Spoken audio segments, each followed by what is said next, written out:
The Jesus You Can't Ignore, written and copyrighted by John MacArthur.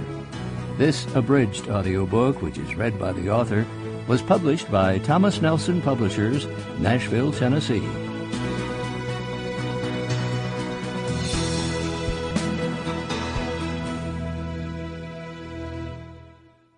The Jesus You Can't Ignore, What You Must Learn from the Bold Confrontations of Christ, by John MacArthur. In May of 2008, a new evangelical manifesto was released to the secular and religious press with considerable fanfare. It was drafted and signed by disparate groups of evangelical and post-evangelical scholars who have distinguished themselves by various means. Some are known mainly as champions for practically every left-wing political cause. Others are best known for writing philosophical apologetics in defense of a more conservative worldview. A couple were evangelicals only in the sense that they have tried to marry neo-Orthodox doctrine with the new evangelical style. The 2008 manifesto hit with a resounding thud and was widely panned by critics in the media, and deservedly so, for its lack of clarity throughout, especially its failure to state its own purpose in plain language. But the one word that seemed to be the key to the document was civility.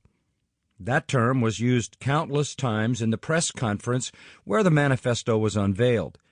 Given the way those who drafted and signed the document were using the term, the underlying assumption plainly was that civility always obliges us to disagree agreeably and avoid at all costs any hint of combativeness or serious contention.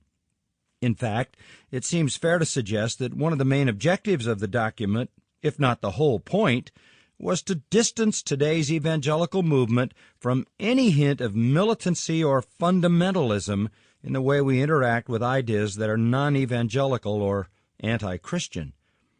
It seems zeal for the essential doctrines of biblical Christianity has become virtually as unacceptable among evangelicals and post-evangelicals as it always has been in the world at large. The new rules call for perpetually friendly conversation, ideological largesse, non-judgmental transparency, and ecumenical tranquility, especially when the discussion turns to doctrine. Today's typical evangelical invariably acts as if a docile dialogue is morally preferable to any kind of conflict. After all, we mustn't ever be so passionate about what we believe that we express any serious disdain. Sample complete. Ready to continue?